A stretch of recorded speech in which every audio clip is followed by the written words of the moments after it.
नमस्कार दोस्तों। आइए शुरू करते हैं एक comprehensive course on Indian polity जो कि कवर करेगा सारे के सारे aspects for UPSC as well as other competitive exams.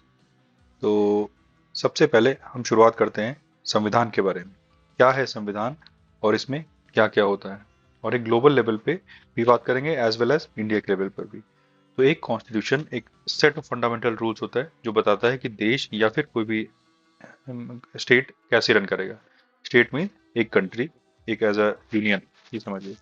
तो सारे के सारे जो कॉन्स्टिट्यूशन होते हैं वो कोडिफाइड होते हैं, मींस उनको एक सेट फॉर्मेट में एक कोड की तरह लिखा जाता है कि जिसको कॉन्स्टिट्यूशन बोला जाता है। लेकिन कुछ कंट्रीज में जैसे कि Israel, New Zealand, UK have uncodified constitution which can't be found written down neatly. मतलब इनकी कॉन्स्टिट्यूशन जो है वो कोडिफाइड नहीं है और एक जगह पर नहीं लिखे गए, जैसे कि हमारे इंडिया में एक जगह पर पूरा का पूरा संविधान लिखा गया है।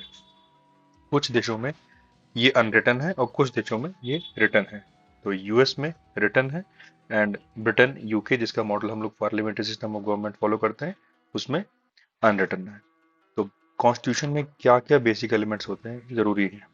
तो कॉन्स्टिट्यूशन एक ऐसा इंट्रोडक्टरी स्टेटमेंट है जो कि पर्पस ऑफ द कॉन्स्टिट्यूशन बताता है, जिसमें कि आता है preamble, setting out the purpose of constitution. Means हमारे प्रियम्बल में क्या लिखा गया है, we the people of India to hereby solemnly resolve and dash dash dash करके secular, solar, sovereign, socialist, democratic, ये सारे फीचर्स लिखे गए हैं जो हमारे कॉन्स्टिट्यूशन या हमारे देश को रिप्रेजेंट करता है। मीन्स एक तरह से हमारी समरी है कि हमारा देश किस तरीके से चलेगा और उसका निष्कर्ष क्या है। संविधान में वो लिखा गया है, उसको प्रियम्बल बोला जाता है। तो कॉन्स्टिट्यूशन में एक डिटेल डिस्क्रिप्शन होता है कि पावर कैसे डिस्ट्रीब्यूट की जाएगी among the three branches of government, जैसे कि legislature, executive and judiciary. Legislature means जो संविधान बना, जो कानून बनाते हैं, जो उनको एग्जीक्यूट करेंगे और जो इनकी देखभाल करेंगे या उनके ऊपर एक वॉच रखेंगे कि ये गलत है या सही। As well as between national and state level of governments. तो एक गारंटी भी होती है ऑफ सर्टन बेसिक राइट्स जो कि इंडिविजुअल सिटीजन्स एंजॉय करेंगे, उसके बारे में भी लिखना जरूरी है। और ये तो बेसिक फीचर्स है, और जैसे कि ड्यूटीज हो गए, हमारे देश किस तरीके से चलेगा, कानून किस तरह से फॉलो होगा, हमारे क्या क्या अधिकार होंगे, क्या क्या ड्यूटीज होंगी, और डायरेक्टिव प्रिंसिपल्स होंगे, जैसे कि किसी भी देश, किसी भी सरकार को एक तरीके से चलने के लिए या फिर अपनी मेजोरिटी लाने के लिए या हमेशा सरकार में सत्ता में बने रहने के लिए उनको किस तरीके से पॉलिसीज बनानी पड़ेंगी, किस तरीके के कानून बनाने पड़ेंगे अपनी सिटीजन्स की वेलफेयर के लिए। तो ये सब मेंशन्ड है कॉन्स्टिट्यूशन में। तो एक ब्रीफ इंट्रोडक्शन देते हैं कि कॉन्स्टिट्यूशन के बारे में ओवरऑल क्या क्या इनके मेन फीचर्स हैं। तो ये कॉन्स्टिट्यूशन जो है वो अडॉप्ट किया गया था बाय कॉन्स्टिट्यूएंट असेंबली, संविधान सभा के द्वारा ऑन 26 नवंबर 1949 एंड 26 जनवरी 1950 को ये फोर्स में आ गया। अडॉप्शन के टाइम पर इसमें 395 आर्टिकल्स एंड 8 शेड्यूल्स थे, करीब 1,500 वर्ड्स थे, जो कि इसको सबसे बड़ा कॉन्स्टिट्यूशन बनाता है पूरी दुनिया में। सारे आर्टिकल्स इस कॉन्स्टिट्यूशन में लिखे गए हैं, जो कि सारे आर्टिकल जो इसमें लिखे गए हैं वो करीब करीब 11 सेशन एंड 167 डेज लगे हैं इसको फ्रेम करने में, 2 साल और 11 महीनों को मिला के। तो जो पहले आपको बताया, प्रियम्बल हमारे कॉन्स्टिट्यूशन का डिक्लेयर करता है कि इंडिया एक sovereign, socialist, secular, democratic republic है और अपने सिटीजन्स को सिक्योर करता है justice, equality and liberty and endeavours to promote fraternity also, means भाईचारा। तो ये आगे हम वर्ड्स पढ़ेंगे धीरे धीरे। Constitution provides for a parliamentary form of government which is federal in structure with certain unitary features. Means हमारे जो कॉन्स्टिट्यूशन है वो एक पार्लियामेंट्री फॉर्म ऑफ गवर्नमेंट बताता है, मीन्स जिसमें एक पार्लियामेंट होगी, लोकसभा और राज्यसभा होगा, और स्टेट्स में भी एक फेडरल स्ट्रक्चर होगा, मीन्स स्टेट्स में भी उनकी खुद की विधानसभा एंड विधान परिषद होंगे, जो कि इसको विद सर्टन यूनिटरी फीचर्स भी होंगे, मीन्स सारा का सारा एक इंटीग्रेटेड टाइप का सिस्टम होगा, मीन्स नीचे से लेकर ऊपर तक ये पूरा एक सूत्र में बंधा हुआ होगा। तो constitutional head of the executive of the union कौन होते हैं? President. As per article 79 of the constitution, council of the parliament of the union consist of president and two houses. Means parliament में कौन कौन आता है? President and Rajya Sabha and Lok Sabha. तो article 74(1) of the constitution बताता है कि एक काउंसिल ऑफ मिनिस्टर्स होंगे जिनको हेड करेंगे एक प्राइम मिनिस्टर, जो कि एड एंड एडवाइस करेंगे प्रेसिडेंट को, who shall exercise his or her function in according to their advice. Means council of minister के एडवाइस पर ही प्राइम मिनिस्टर को काम करना पड़ेगा जो उनको अधिकार दिए गए हैं। इंटरेस्टिंग फैक्ट्स जानते हैं। Doctor Bhimrao Ambedkar is recorded as the chief architect of Indian constitution. Doctor Rajendra Prasad, the first president of India, became the first person to sign the constitution of India. Means इन्होंने सबसे पहले साइन किया था। हमारा संविधान लार्जेस्ट रिटन कॉन्स्टिट्यूशन है दुनिया का।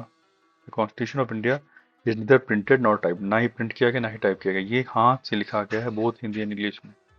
इसको लिखा था प्रेम बिहारी नारायण रायजादा ने, एंड देहरादून में इसकी पब्लिकेशन निकली थी। Every page got decorated by Shanti Niketan artist, जैसे कि राम मनोहर सिन्हा एंड नंदलाल बोस द्वारा। ये इन्होंने डेकोरेट किया था। करीब करीब 11 महीने, 2 साल 11 महीने 18 दिन लगे इसको लिखने में। एट प्रेजेंट इसमें 395 आर्टिकल थे उस समय पर, एंड 12 शेड्यूल थे। आज तक कॉन्स्टिट्यूशन को करीब करीब 105 बार अमेंड किया जा चुका है। Means 105th constitutional amendment act लाए जा चुके हैं संविधान को बदलने के लिए अपनी समय इस प्रेजेंट जरूरतों के हिसाब से। तो सबसे पहले शुरुआत करते हैं, इसमें आर्टिकल्स हैं, शेड्यूल्स हैं, पार्ट्स हैं, इसमें कॉन्स्टिट्यूशन को बनाया गया है। तो जानते हैं शेड्यूल्स के बारे में। 12 शेड्यूल हैं, शेड्यूल में आर्टिकल्स हैं। आगे आने वाली क्लासेस में हम जानेंगे। तो शेड्यूल्स के बारे में पढ़ते हैं। सबसे पहला शेड्यूल है फर्स्ट शेड्यूल, जो कि स्टेट्स बताता है और उनकी टेरिटोरियल जरिस्डिक्शन को बताता है। मीन्स उनका अधिकार क्षेत्र कितना होगा, name of the UTs and their extent को डिफाइन करता है फर्स्ट शेड्यूल। सेकंड शेड्यूल बताता है provisions related to emoluments, allowances, privileges and of president of India, governor of states, speaker and deputy speaker of Lok Sabha, chairman and deputy speaker of Rajya Sabha, speaker and deputy speaker of legislative assemblies in states में जो होती हैं, विधानसभा and Vidhan Parishad, इनके speaker, इनके head जो होते हैं, इनके एमोल्यूमेंट्स, अलाउंसेस और प्रिविलेजेस बताएगा। जज of the supreme court, high court and CAG, इनके सबके इमोल्यूमेंट्स, ओथ एंड अफर्मेशन बताएगा। ठीक है। एंड थर्ड में ओथ एंड अफर्मेशन बताए गए हैं यूनियन मिनिस्टर के। Candidates for election of the parliament, members of the parliament, जजेस of the supreme court, CAG, state ministers, candidate for election. Means सारे के सारे जजेस of high court, members of state legislature, इन सब का ओथ एंड अफर्मेशन, मीन्स इनको कैसे ओथ लेनी है। पार्लियामेंट के जो सदस्य होंगे, सुप्रीम कोर्ट के, हाई कोर्ट के, स्टेट लेजिस्लेचर के सीएजी और स्टेट मिनिस्टर्स को ओथ एंड अफर्मेशन लिखा गया। फोर्थ शेड्यूल में क्या बताया गया है कि सीट्स कैसे एलोकेट की जाएंगी राज्यसभा में स्टेट्स और यूटीज को। फिफ्थ में क्या लिखा गया, schedule areas and schedule tribes को कैसे एडमिनिस्टर किया जाएगा। सिक्स में क्या कहा गया है, एएमटीएम मीन्स आसाम, मेघालय, त्रिपुरा, मिजोरम, एएमटीएम, असम, मेघालय, त्रिपुरा एंड मिजोरम को किस तरीके से एडमिनिस्टर किया जाएगा, और वो लिखा गया है सिक्स शेड्यूल में। Seven schedule, division of powers होंगी स्टेट और सेंटर के बीच में। Means union list and state list, concurrent list. Concurrent list means दोनों स्टेट्स एंड सेंटर कानून बना सकते हैं। यूनियन लिस्ट में करीब 100 सब्जेक्ट्स हैं, ओरिजिनली 97 थे। स्टेट लिस्ट में करीब 61 है, एंड कॉन्करेंट लिस्ट में 52 सब्जेक्ट्स हैं, जो इसमें दोनों लोग कानून बना सकते हैं। 8th शेड्यूल लैंग्वेजेस को रिकग्नाइज करता है। तो करीब करीब 14 लैंग्वेजेस हैं प्रेजेंटली, 22 लैंग्वेजेस ऐड हो चुकी हैं। मैथिली, डोगरी, बोडो, ये करीब अभी 92nd अमेंडमेंट एक्ट 2003 में इनको ऐड किया गया है। 9th शेड्यूल में ऐसी रेगुलेशन बनाई गई स्टेट लेजिस्लेचर की with related to land reforms. Means zamindari system को हटाया गया था फर्स्ट अमेंडमेंट एक्ट 1951 के द्वारा।